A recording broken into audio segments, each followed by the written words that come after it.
Welcome to our channel the podcast corner YT. आप सुन रहे हैं हमारा हॉरर और true crime series whispers of the unknown. आज हम लेकर आए हैं एक ऐसी कहानी जो आपको हर कदम पर सस्पेंस और डर का एहसास दिलाएगी। ये कहानी है डाइटलॉव पास इंसिडेंट, रशिया 1959 की, जहां 9 एक्सपीरियंस्ड हाइकर्स का मिस्टीरियस और अनएक्सप्लेन्ड डेथ हुआ और जो अब तक दुनिया के लिए एक रहस्य बना हुआ है। सोचिए, एक रिमोट और snow covered mountain pass, extreme cold, तेज हवा और उसमें एक group of young hikers, adventurous और फुल ऑफ लाइफ, अपने लिमिट्स को चैलेंज कर रहे थे। पर क्या उन्होंने सोचा था कि ये एडवेंचर उनके लिए एक नाइटमेयर बन जाएगा? कोई नहीं जानता था कि ये सीमिंगली नॉर्मल ट्रैकिंग ट्रिप उनकी जिंदगी का लास्ट जर्नी बन जाएगा। जनवरी 1959, रूस के उरल पहाड़ों में एक नौजवानों का समूह अपने जीवन का सबसे बड़ा एडवेंचर करने निकला। 9 विद्यार्थी जो स्कीइंग और ट्रैकिंग में माहिर थे। उनके लिए यह सफर सिर्फ एक साहसिक यात्रा नहीं थी, बल्कि उनके जीवन की आखिरी यात्रा बनने वाली थी। इस समूह के नेता थे इगोर डाइटलॉव, जो अपनी सूझबूझ और साहस के लिए जाने जाते थे। उनके साथ थे Zinaida, Lyudmila, Georgy, Yuri, Alexander, Nikolai, Semyon और रुस्तम। सभी अपने अनुभव और उत्साह के साथ इस यात्रा पर निकले थे। शुरुआत में सब कुछ सामान्य लग रहा था। ठंडी हवा, बर्फ की चादर और ऊंची चोटियां उनके चारों ओर थीं। उन्होंने अपनी पहली कैंप साइट बनाई और सोचा कि यह सिर्फ एक मजेदार यात्रा है। पर जैसे जैसे वो आगे बढ़े, कुछ अजीब संकेत दिखाई देने लगे। बर्फ में छोटे छोटे फुटप्रिंट्स जो किसी इंसान के नहीं लग रहे थे। ल्यूडिमिला ने फुसफुसाते हुए कहा, ये फुटप्रिंट्स अजीब हैं, लगता है कोई हमें साइलेंटली देख रहा है। इगोर ने शांत स्वर में कहा, शायद हवा के कारण ये दिख रहे हैं, हमें घबराना नहीं चाहिए। लेकिन रात के सन्नाटे में हर कोई महसूस कर रहा था कि कुछ गलत है। हवा के शोर में अचानक किसी चीज की खड़कती आवाजें आ रही थीं और दूर कहीं एक हल्की सी सीटी जैसी आवाजें सुनाई दे रही थीं। जॉर्जी ने धीरे से कहा, क्या यह सिर्फ हमारी कल्पना है या सच में कोई वहां है? ल्यूडिमिला ने कहा, मैं नहीं जानती, पर कुछ तो है और ये हमारे करीब है। अगले दिन उन्होंने देखा कि उनके कुछ उपकरण थोड़ा हिले हुए थे। उनके टेंट के स्टेक्स ढीले हो गए थे। इगोर ने सोचा कि सावधानी बरतना जरूरी है और उन्होंने अपने समूह को चेताया कि आगे बढ़ते समय ध्यान रखें। जैसे जैसे उनका सफर बढ़ता गया, मौसम और भी कठिन होता गया। बर्फ की गहरी परतें, तेज हवाएं और धुंधले दृश्य उनके लिए चुनौतियां बन रहे थे। और फिर रात में उन्होंने महसूस किया कि कुछ शैडोज उनके आसपास मूव कर रही हैं। ल्यूडिमिला ने फुसफुसाते हुए कहा, इगोर, मुझे लगता है कोई हमारे टेंट्स के बाहर है। इगोर ने जोर देकर कहा, बस हवा है, कोई नहीं है, ध्यान मत खो। लेकिन सबको पता था कि यह सफर अब सामान्य नहीं रहा था। उनकी हर रात डर और अजीब घटनाओं से भरी थी। बर्फ में फुटप्रिंट्स दिखाई दे रहे थे जो अचानक गायब हो जाते थे। कभी कभी उन्हें दूर एक हल्की सी रोशनी दिखाई देती थी, पर जब वो देखते वहां कुछ नहीं होता था। एक रात लगभग -35 डिग्री सेल्सियस तापमान था। उन्होंने एक इमरजेंसी शेल्टर बनाना तय किया। टेंट के अंदर सब लोग एक साथ बैठे थे, पर भय और तनाव उनके मन में छाया हुआ था। लाइट और शैडोज फ्लिकर कर रहे थे और हवा की आवाजें हर टेंट फ्लैप से आ रही थीं।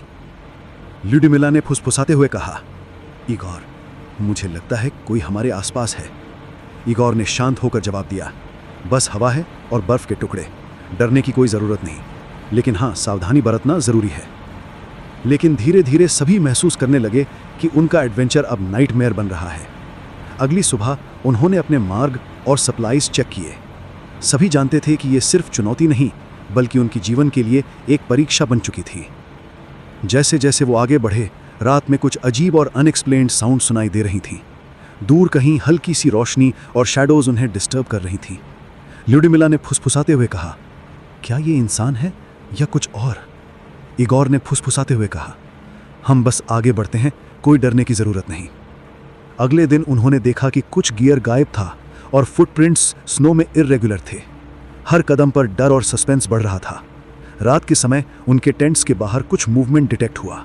ल्यूडिमिला ने धीरे से कहा, इगोर, मुझे लगता है कोई हमें ऑब्जर्व कर रहा है। इगोर ने शांत होकर कहा, सब ठीक है, बस सोचो मत, हमें अपने सर्वाइवल पर ध्यान देना है। समूह में अब धीरे धीरे पैरानोया और फियर का माहौल बन चुका था। रात के समय उनके आसपास अचानक आवाजें और शैडोज दिखाई दे रही थी। वो जानते थे कि कोई अनसीन फोर्स उनके करीब है, पर समझ नहीं पा रहे थे कि ये इंसान है या कुछ और। अगली सुबह उन्होंने तय किया कि अर्ली मॉर्निंग में रूट एडवांस करना जरूरी है, पर कुछ सदस्य हेजिटेंट थे और डर महसूस कर रहे थे। अचानक कुछ दूर एक हल्की सी ऑरेंज ग्लो दिखाई दी। सभी ने बाइनोकुलर्स से देखा, पर कुछ दिखाई नहीं दिया। ल्यूडिमिला ने धीरे से कहा, ईगोर, ये असामान्य है, ये सिर्फ फायर नहीं लग रही है। ईगोर ने कहा, हमें आगे बढ़ना है, डर को पीछे छोड़ो। समूह धीरे धीरे आगे बढ़ता गया, पर हर कदम पर सस्पेंस और डर बढ़ता गया। उनके एडवेंचर ने अब सर्वाइवल और अननोन फोर्सेस का रूप ले लिया था। ये कदम, ये रात, ये बर्फ, सब कुछ उनके लिए अब सिर्फ साहसिक नहीं, बल्कि जीवन और मृत्यु की लड़ाई बन गया था। जैसे ही समूह ने अपनी यात्रा आगे बढ़ाई, तापमान और भी गिर चुका था। -40 डिग्री की ठंडी हवा उनके चेहरे पर काटती हुई लग रही थी। बर्फ के पहाड़ों के बीच उनका रास्ता मुश्किल और खतरनाक हो गया था। हर कदम पर थकान और डर का असर दिखने लगा था। उनके सर्वाइवल स्किल्स का असली टेस्ट अब शुरू हुआ था। रात करीब आ गई थी और सभी ने तय किया कि उन्हें वहीं रात बितानी होगी। उन्होंने अपना टेंट स्थापित किया, लेकिन हर कोई महसूस कर रहा था कि इस रात में कुछ असामान्य है। हवा के साथ अजीब आवाजें टेंट के आसपास गूंज रही थी।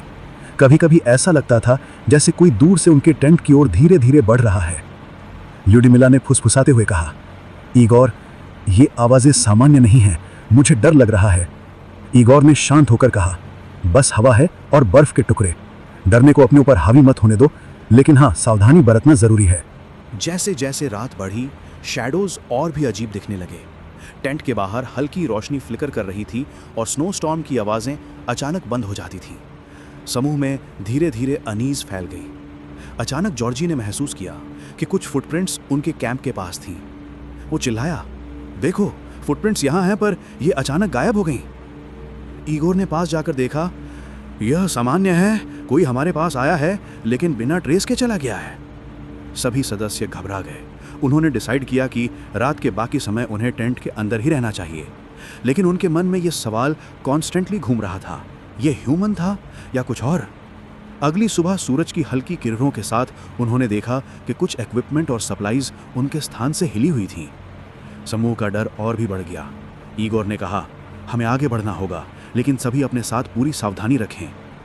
जैसे जैसे दिन बीतते गए, मौसम और भी कठिन होता गया। स्नो स्टॉर्म उनके रास्ते को छुपा रहा था। विजिबिलिटी लगभग 0 हो गई थी। हर कदम पर अनचार्टेड टेरिटरी का डर महसूस हो रहा था। लुडमिला ने धीरे से कहा, ईगोर, मुझे लगता है कि कुछ हमारी ओर देख रहा है। ईगोर ने जवाब दिया, शायद ये सिर्फ हमारा दिमाग है, लेकिन कोई भी छूटी हुई डिटेल नज़रअंदाज मत करो। दोपहर के समय उन्होंने अपने इमरजेंसी शेल्टर से बाहर कदम रखा। अचानक उन्होंने देखा कि स्नो के ऊपर कुछ शैडोज मूव कर रही थीं। सब डर गए। जॉर्जी ने कहा, ये इंसान नहीं लग रहा, ये कुछ और है। ईगोर ने कहा, हम सबको शांत रहना होगा और प्लान फॉलो करना होगा। रात होते होते ग्रुप मेंबर्स ने अपनी टेंट सेटअप की, लेकिन कोई भी पूरी तरह आराम महसूस नहीं कर रहा था। हवा में हल्की सी गूंज और शैडोज की चाल उनके मन में डर पैदा कर रही थी।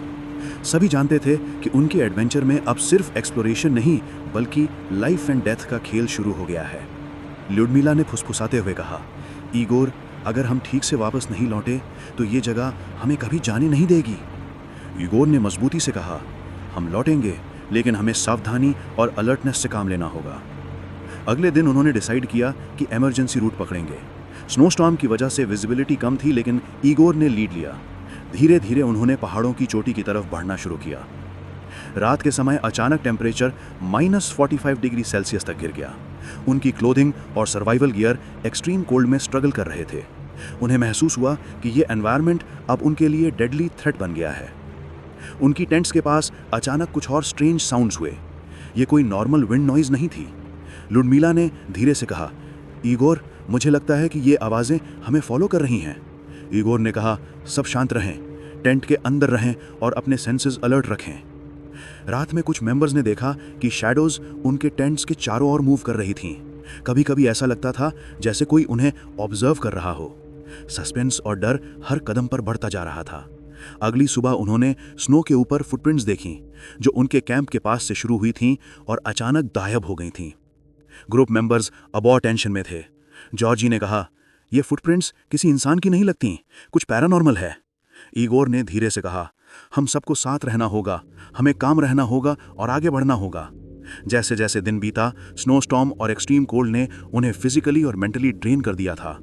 उनके पास एनर्जी कम हो रही थी, पर उन्हें पता था कि वे अब केवल सर्वाइवल के लिए आगे बढ़ रहे हैं। रात को टेंट सेटअप करते हुए उन्होंने महसूस किया कि कुछ ऑब्जेक्ट्स उनके स्थान से हिले हुए हैं। ग्रुप में धीरे धीरे पैनिक फैल रहा था। लुडमिला ने फुसफुसाते हुए कहा, ईगोर, मुझे लगता है कि अब हम सेफ नहीं हैं। ईगोर ने कहा, हम सेफ रहेंगे, लेकिन हमें अलर्ट रहना होगा। किसी भी अनयूजुअल साइन को इग्नोर मत करो। जहां एडवेंचर शुरू हुआ था वही अब उनके लिए नाइटमेयर बन गया था। हर कदम, हर शैडो, हर आवाज उनके जीवन की आखिरी घंटी जैसी लग रही थी।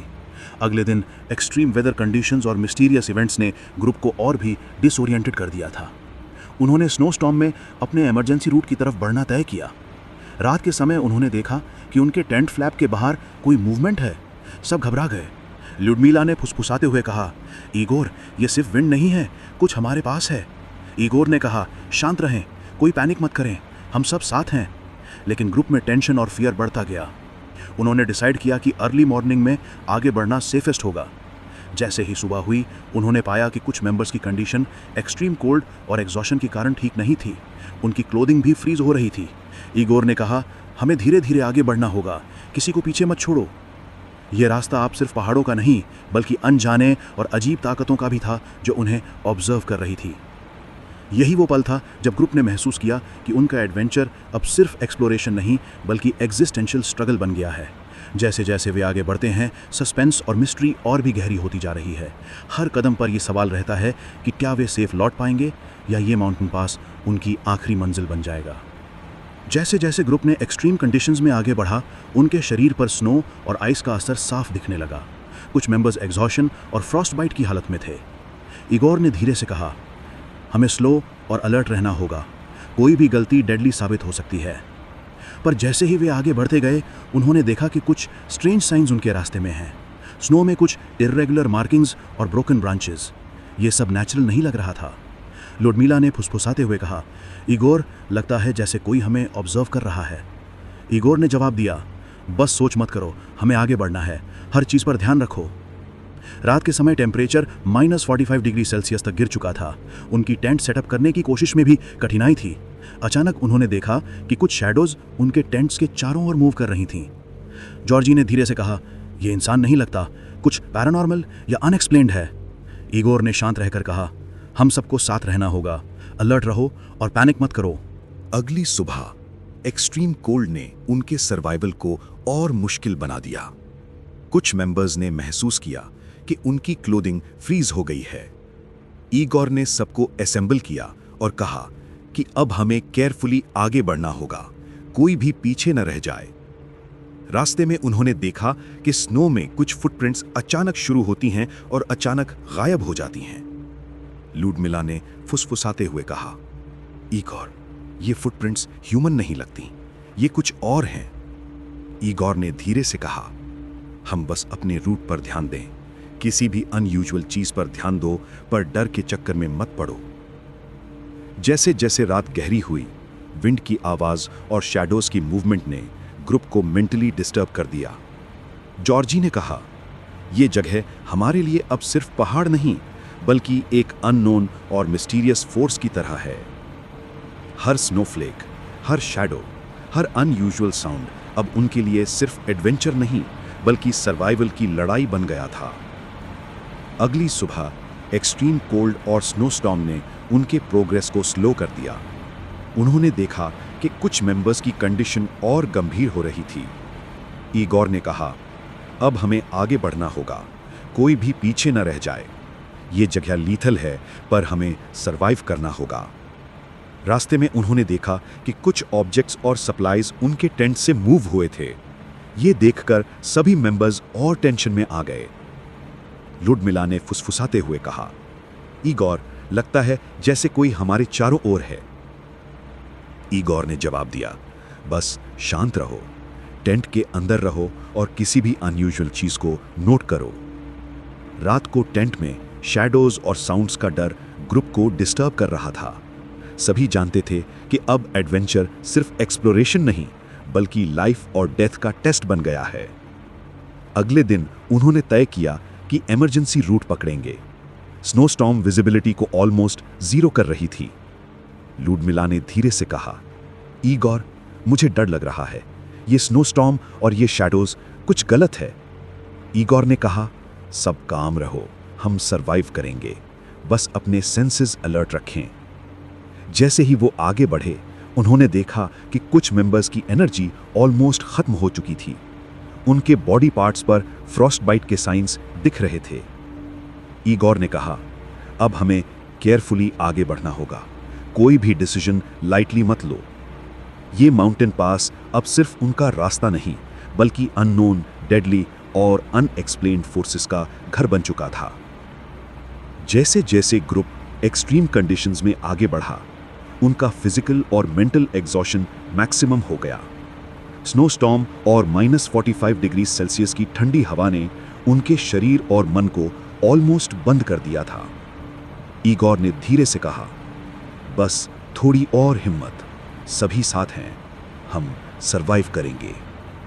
लेकिन जैसे ही रात के करीब पहुंचे, ग्रुप ने महसूस किया कि कुछ अजीब और अनएक्सप्लेन्ड हो रहा है। स्नो के ऊपर फुटप्रिंट्स और ब्रोकन ब्रांचेस थे, जैसे कोई इनविजिबल प्रेजेंस उनके चारों ओर मूव कर रही हो। लुडमिला ने फुसफुसाते हुए कहा, ईगोर, मुझे लगता है ये फुटप्रिंट्स ह्यूमन नहीं है, ये कुछ पैरानॉर्मल है। ईगोर ने जवाब दिया, बस काम रहो, किसी भी अनयूजुअल चीज को इग्नोर मत करो, लेकिन पैनिक मत करो।